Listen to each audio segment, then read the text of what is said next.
Muchas gracias, señora presidenta.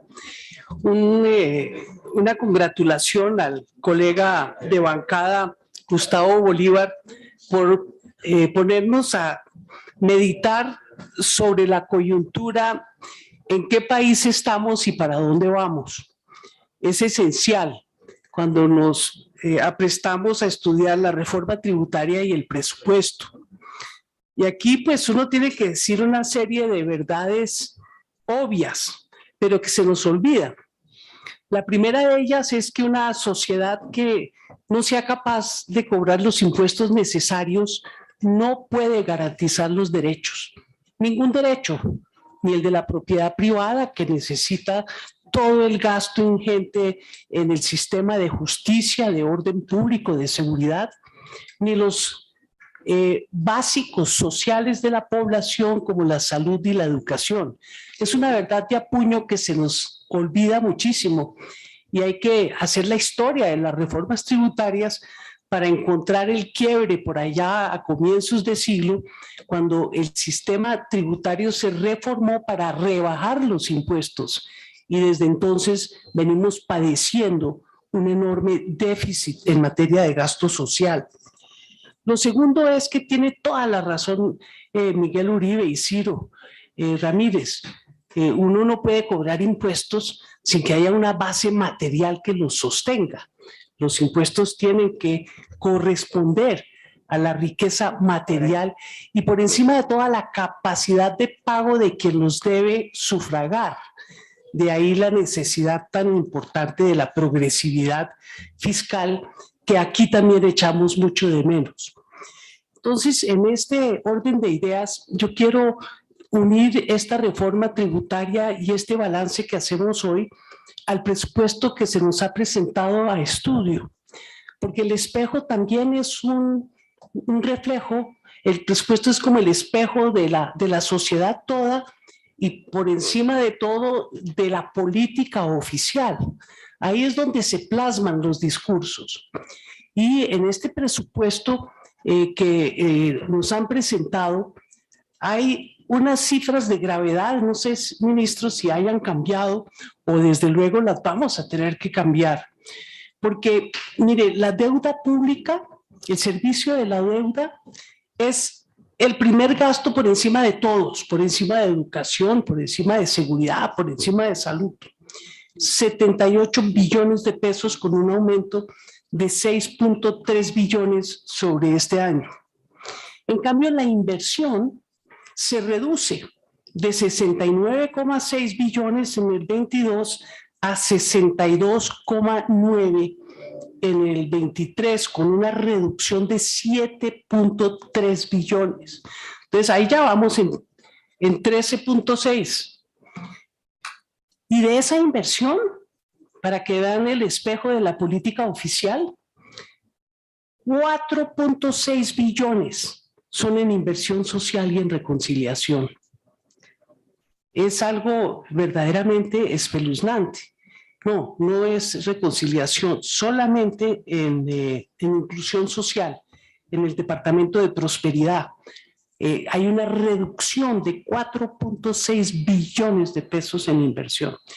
Entonces, aquí cuando hablamos del gran desempeño del aumento del PIB, también tenemos que hacer un poco de reflexión sobre los indicadores que utilizamos para vanagloriarnos de lo bien que está esta sociedad.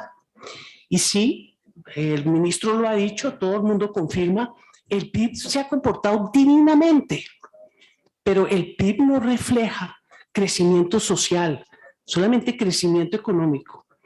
Y aquí me estoy refiriendo a un artículo que publicó una columna Mauricio Cabrera sobre el primer trimestre, cuando creció 8.3 y todos estaban aplaudiéndose mutuamente de lo bien que se había recuperado y ahora sigue mejor. Pero fíjense ustedes, con un crecimiento del 8.3, en ese momento tenemos que no era el 8.3, el 11%. La remuneración de asalariados se aumentó el 7% con un PIB creciendo al 11%, y las utilidades de las empresas el 13,8%.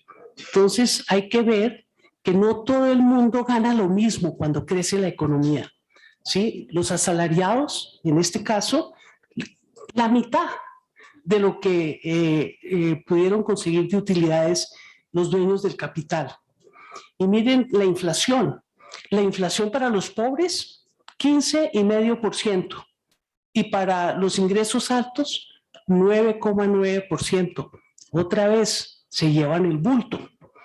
Y según la encuesta Radar, que hace el cálculo de los consumos, el consumo de los pobres aumentó con un crecimiento del 11% del PIB, el 0,4, 4 décimas de un porcentaje, de 1%, mientras que de los ingresos altos subió el 6,3%. Entonces, cuando uno usa el PIB para decir lo bien que le está yendo a todo el mundo, se equivoca profundamente.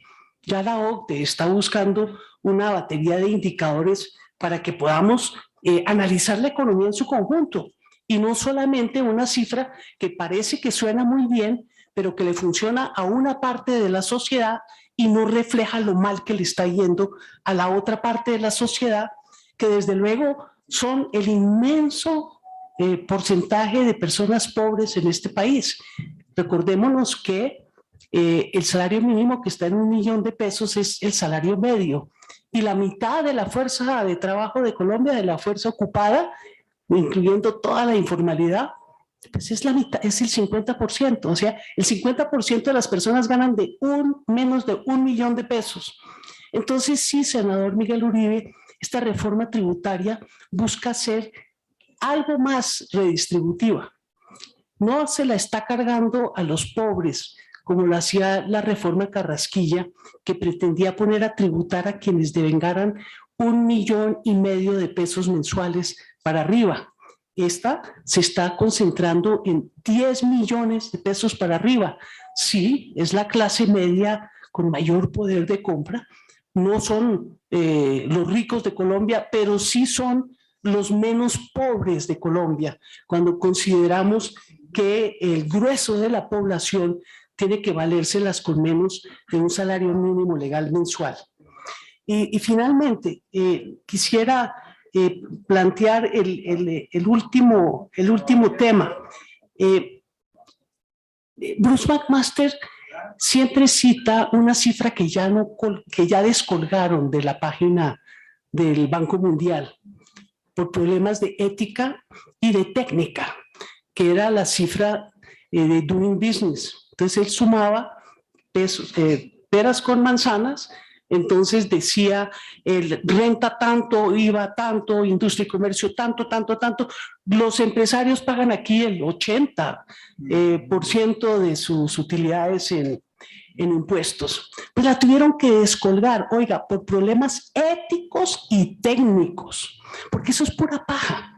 Si usted se va a las cifras no nominales, sino efectivas, de las tasas que realmente pagan los distintos sectores, se va a llevar una enorme sorpresa. Y yo le pediría al señor ministro que de verdad nos hicieran conocer esos datos. Yo los conozco de los cálculos que ha hecho el doctor Luis Jorge Garay con el doctor Espitia, pero corresponden, creo que al año 2016. Podríamos actualizarlos y se van a llevar la sorpresa del siglo. Hay quienes aquí, la ANDI argumenta que pagan 70-80% en impuestos y la tasa real efectiva está en 5%, 7%, 12%, 15% y la más alta 18%. Entonces me parece que aquí tenemos que mirar como plantean, y yo estoy de acuerdo, esto es un tema en el que todos tenemos el mismo interés que salga bien, que nadie quiere que le vaya mal al país. Pero aquí está el espejo de la política. Y el espejo de la política que sale del presupuesto que nos han presentado es que todo va para la regla fiscal y cero va para la inversión social. Y eso es lo que este gobierno busca cambiar con la confección de los presupuestos y desde luego con la reforma tributaria. Y yo sí los invitaría a que desmontemos los mitos, todos los mitos, hasta de la demagogia que seguramente hasta yo incurrí en la campaña, porque uno está cansado de ver que aquí todo el mundo se rasga las vestiduras por los pobres, pero cuando llegan los días de las decisiones siempre votan por los de arriba, que menos lo necesitan. Muchas gracias.